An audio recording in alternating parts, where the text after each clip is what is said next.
Hola a todos, ¿qué tal? ¿Cómo están? En estos tiempos en los que se ha impuesto una cierta dictadura de la imagen, nosotros somos un ejemplo de ello, la lectura ha llegado a considerarse por algunos como la actividad de los perdedores. Ante tanta barbarie, es refrescante acercarse a figuras como la argentina Victoria Ocampo, amante apasionada de la literatura, para quien nuestra invitada de hoy, Silvia Barón Supervielle, ha escrito el prefacio de un libro dedicado a sus escritos.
Y precisamente para hablarnos de El verde paraíso y otros escritos, este es el título del libro, y también de la importancia de Victoria Ocampo en la literatura del siglo XX, Silvia Barón Supervielle ha sido tan amable de venir hasta nuestros estudios. Muy buenas tardes, Silvia.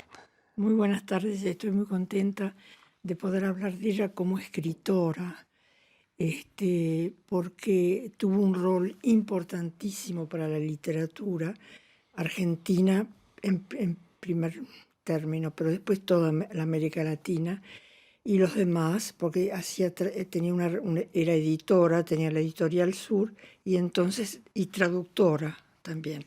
O sea que para esa editorial se traducían todos los mejores libros, los que elegía ella, y además invitaba escritores a su casa cerca de Buenos Aires, en San Isidro, una casa con jardín lindísima que se llama Villa Ocampo.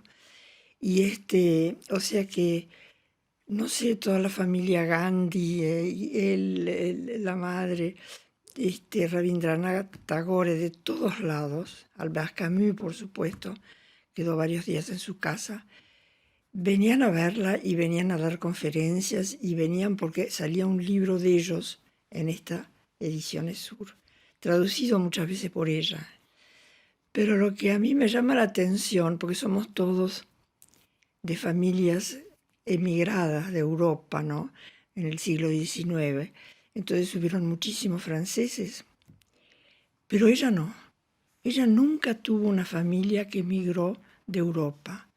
Ella era argentina 100%, venía un poco de España, la familia Ocampo, y también había una bisabuela, creo, de ella, que era india, que se llamaba Águeda.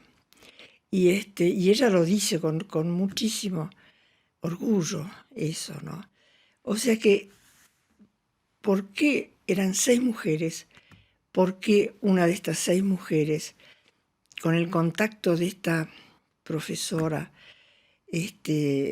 francesa que vino a trabajar a casa de la familia Ocampo, por qué ella se iluminó por dentro con el idioma, con los textos en francés, con los escritores, los elegía y muy bien, pero ¿por qué fue esa iluminación?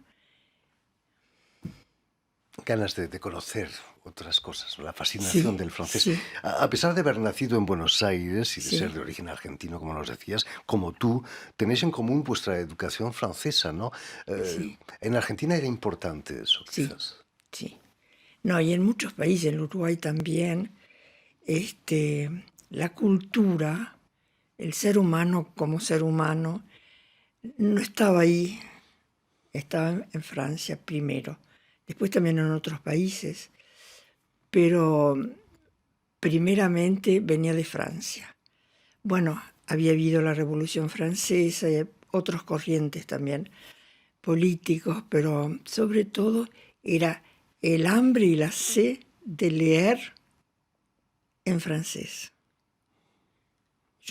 Mi familia, por el lado de mi madre, es española y es uruguaya, y la biblioteca que tenía el padre de mi madre no eran más que libros franceses, pero extraordinarios. No era cualquier libro francés, eran los más grandes y los más desconocidos, los menos leídos. Bueno, esa cosa tan extraordinaria que sucedió allá, y entonces que creó una especie de familia donde hablaban muchos idiomas, los hijos, y los hijos iban a colegios argentinos, por supuesto, pero también si uno iba a casa de estos amigos del colegio, a casa de los padres, que eso sucedía todo el tiempo, éramos muy, muy argentinos, pero cuando llegábamos allá veíamos que uno de nuestros amigos hablaba en francés o en italiano o en yiddish con sus padres. Y decíamos, pero ¿vos en qué hablas con tu mamá o con tu papá? Y en italiano, porque ella llegó de allá y nunca se olvidó. Ah, bueno, está bien. Cada vez nos íbamos dando cuenta que los padres de nuestros amigos, que éramos todos argentinos, pero que los padres no lo eran. Y era fascinante, porque todos los chicos eran mitad. Y tenían 2 lenguas, todos. Yo tenía 2 lenguas porque me educó por circunstancias muy tristes. Mi abuela, que había nacido en el Uruguay, pero era de hija de franceses, y me educó ella porque mi madre murió muy joven, yo tenía 2 años. Entonces ella, que adoraba Francia, me educó y le gustó que yo hablara francés, que escribiera en francés también. Pero digamos que era algo casi normal. Ahora, en el caso de Victoria no era normal, porque fue una obsesión total, ¿no? El asunto de Francia y un amor total. Casi diría que el encuentro de ella y de esta lengua francesa la volvió, la inspiró,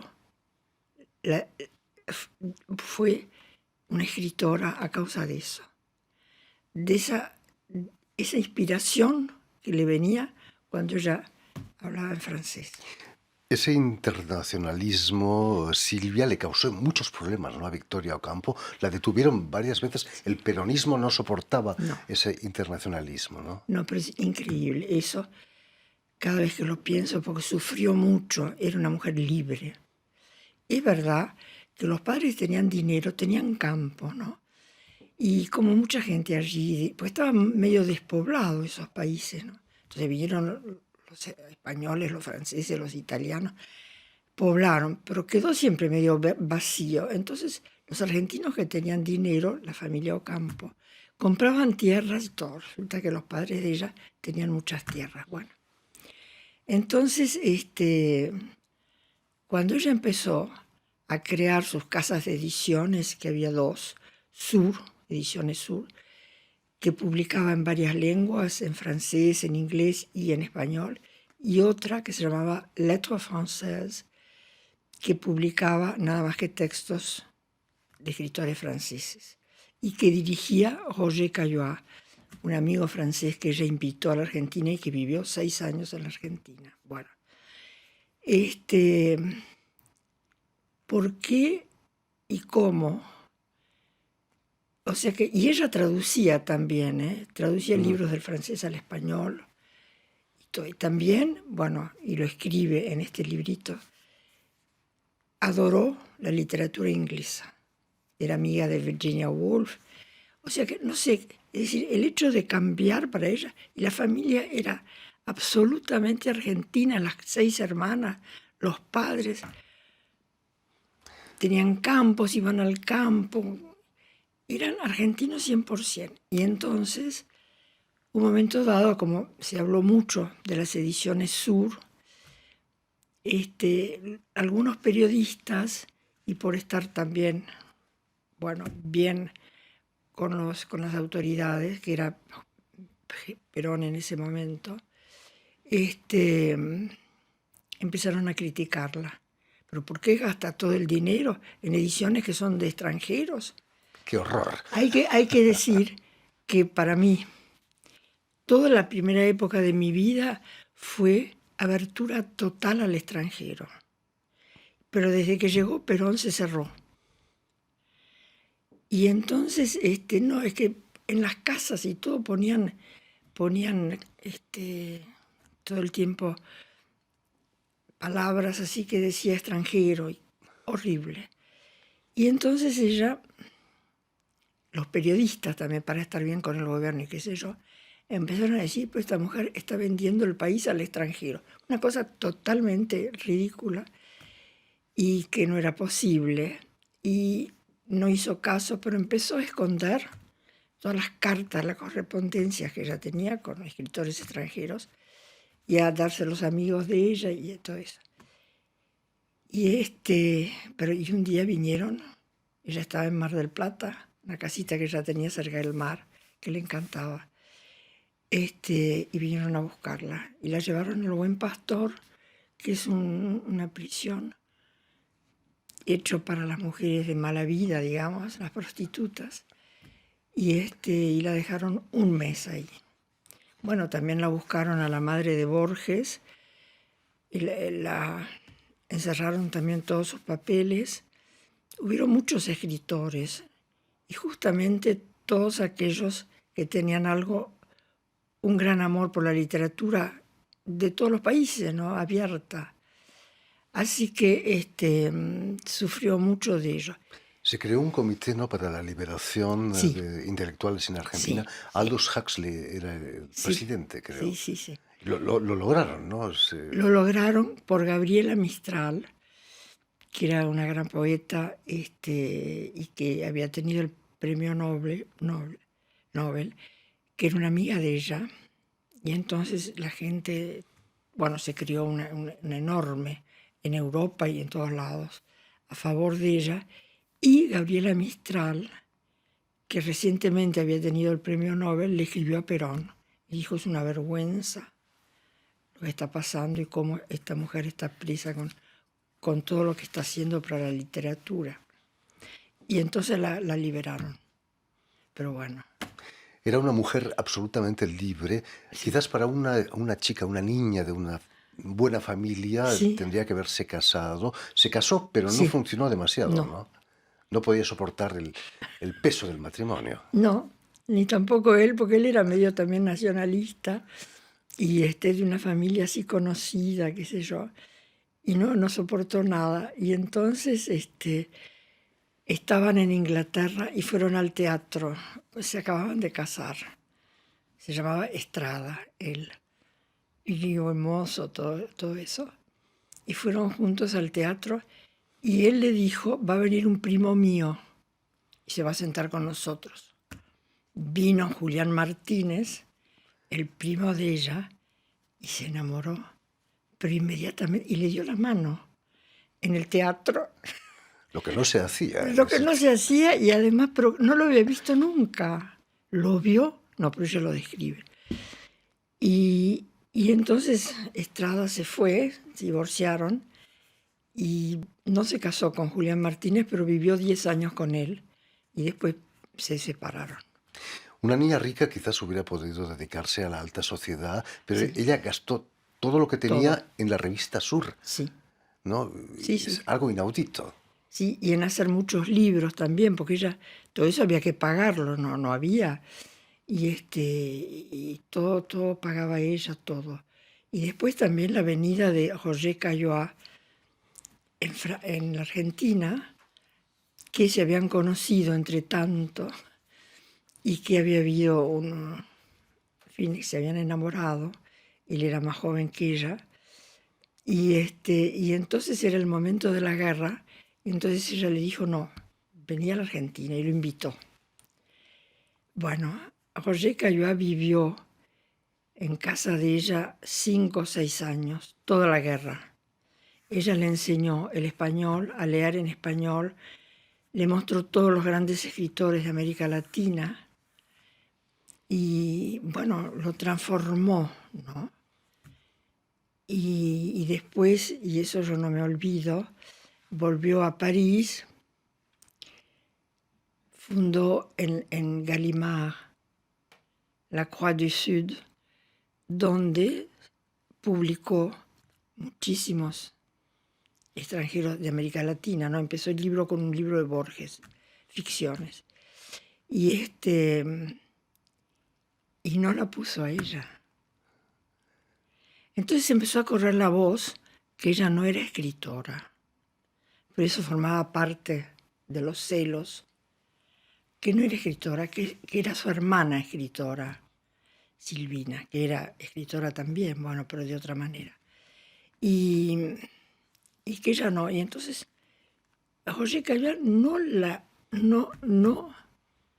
le sacó un libro que hubiera podido ser este o aquel. Ella escribía. Pues otra cosa que a mí me encanta es la libertad total. Tenía ganas de escribir en francés, escribió un libro en francés.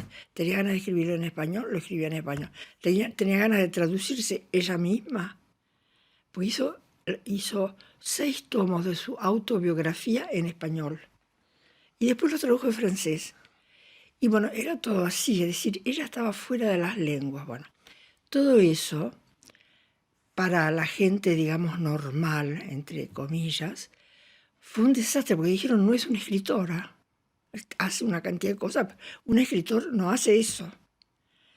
Y yo dije, esperemos, esperemos, esperemos, y empecé a leerla poco a poco. Pero ahora ya están sacando muchos libros de ella, y hay gente que repite esto de que ella no es una escritora. Y entonces ahí fue donde yo dije, no, bueno, ahora basta. Entonces, gracias a René Tchegatia y este lindísimo Vendemiaire, este nuevo editor, le propuse, yo tengo 2 libros en francés, ya está, o sea que no vamos a hacer traducciones. Y además traducidos por ella, uno sobre Laurence d'Arabie y uno sobre la lengua francesa, escrito por ella, que es lindísimo, porque es como si fuera una novela, lo que le pasó con la lengua francesa, que es el primero, que se llama Le Vers Paradis. Y fue eso que me incitó, y entonces como estaban saliendo libros en español de ella en Buenos Aires, de nuevo la prensa empezó a decir que no era una escritora. Pero como si esa venganza de que tenía mucho dinero... que no se lo perdonaron. No se lo perdonaron. Terrible. Entonces yo no les perdoné tampoco y dije, bueno, ahora basta. Entonces llevé este libro y gracias a este amigo René Tchegatia. Precisamente habla de T. Lawrence, otro gran personaje lleno de libertad, ¿no? Sí. Eran idénticos. No sé, se parecían. Él era inglés y defendía a los árabes cuando estaban en la guerra.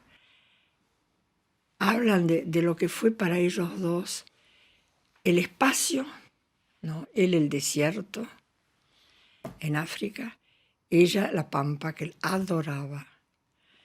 Y bueno, se encontraron también en eso, en esos espacios. Y bueno, ella habla de él de una manera de escribir que es puramente extraordinaria. No olvidemos la Victoria Ocampo feminista, porque Sí. creó el primer partido feminista Sí, en Buenos sí. Aires, ¿no? La unión de las mujeres y no había ese espíritu, pero ella lo hizo como algo que tenía que hacer. Y tenía muchas amigas, ¿no? Y entonces con esas amigas y una hermana, Angélica, y otras amigas, decidieron hacer eso y crearon una asociación, Unión de la Mujer Argentina, una cosa así. Pero, bueno, no sé, habría que hablar muchísimo de ella porque era de una enorme inteligencia.